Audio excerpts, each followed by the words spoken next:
நீங்க எல்லாரும் வீட்டுக்கு போய் சோறு பண்ண வேண்டிய நேரம் இருந்தாலும் உட்கார்ந்து பொறுமையா காத்துக்கிட்டு இருக்கீங்க. உங்களுடைய அந்த பொறுமைக்கும் உங்களுடைய அன்புக்கும் உங்களுடைய ஆதரவுக்கும் என்னுடைய மனமான நன்றியை தெரிவிச்சுக்கிறேன். ஒரு சுருக்கமா சொல்றேன். 23ஆம் தேதி தேர்தலை சந்திக்க போறோம். 23ஆம் தேதி நீங்க உங்களுடைய வாக்களிக்க போறீங்க.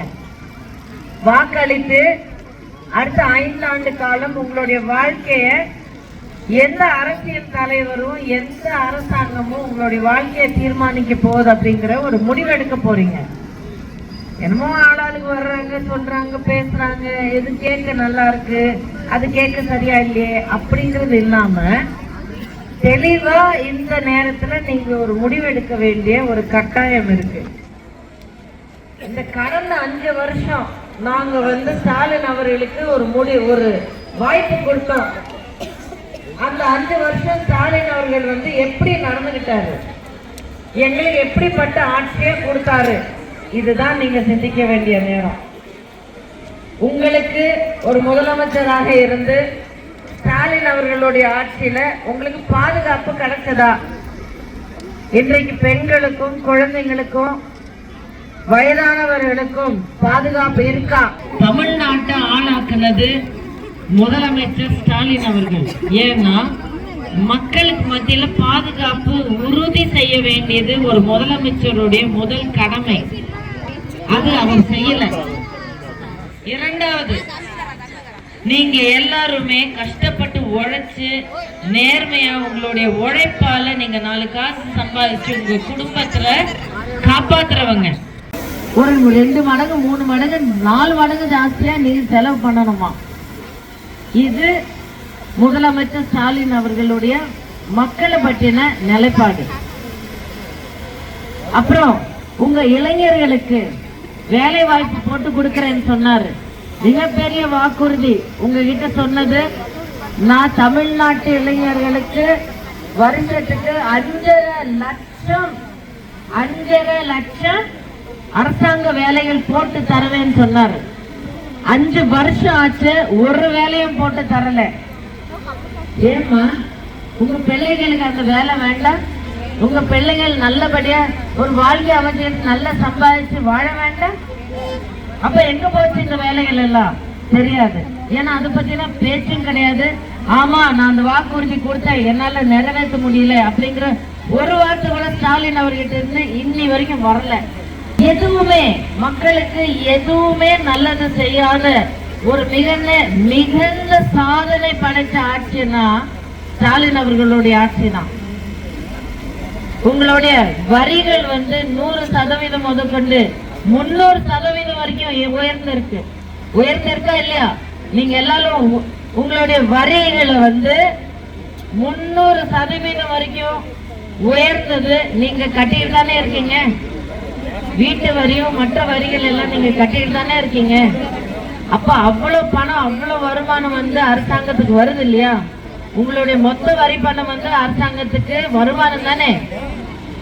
ஆனா உங்களுக்கு நேர்மையா நியாயமா செயல்படுத்த வேண்டிய உங்களுடைய அத்தனை திட்டங்களும் உங்களுக்கு தாலிக்கு தங்கம்.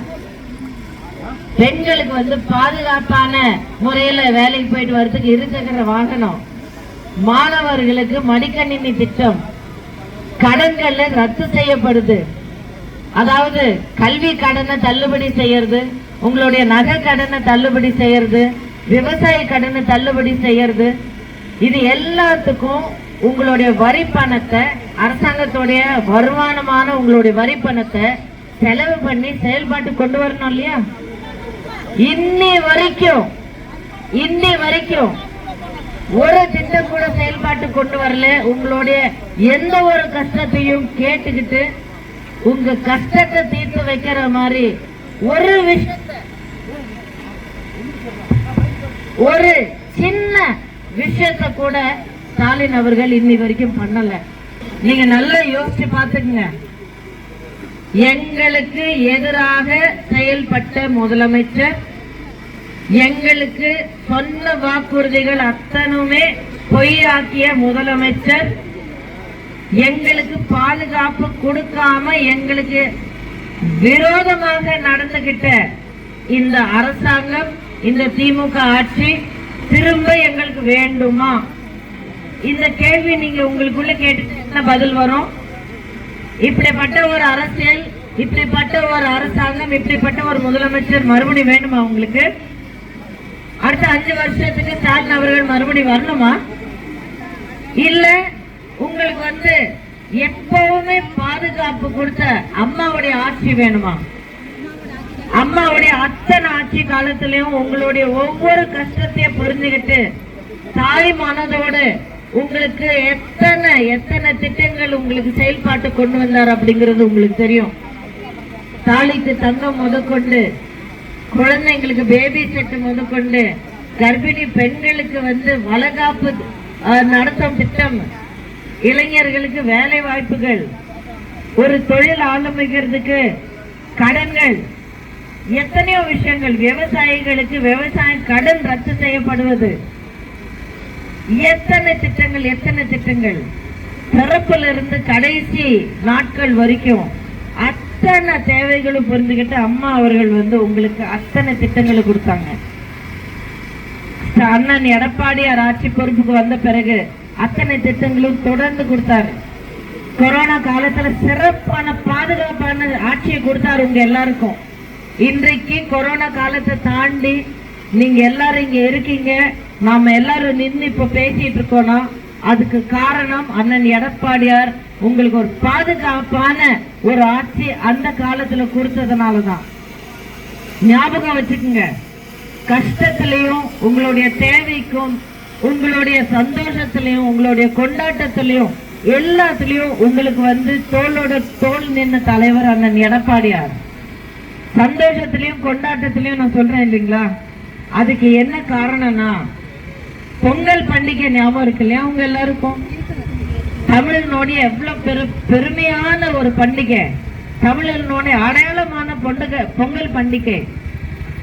இந்த பொங்கல் பண்டிகை ஒவ்வொரு தமிழ் குடும்பத்துக்கும் எவ்வளவு முக்கியமானது, எவ்வளவு பெருமையானது அப்படிங்கிறது நல்லா உணர்ந்து அண்ணன் எடப்பாடியார் எவ்வளவு கஷ்டமான காலமா இருந்தாலும், கொரோனா காலமா இருந்தாலும், வரி பணம் வராத வருமானம் இல்லாத ஒரு காலமாக இருந்தாலும் உங்க எல்லாருக்கும் தொடர்ந்து பொங்கல் பரிசு கொடுத்துக்கிட்டே வந்தாரு.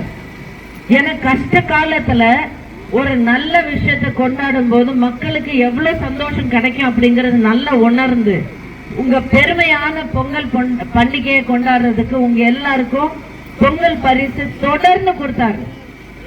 ஸ்டாலின் அவர்கள் முதல் வருஷம் எதுவுமே இல்லை, அத பொங்கலா அப்படின்னா அந்த ரேஞ்சில கண்டுக்கவே இல்லை.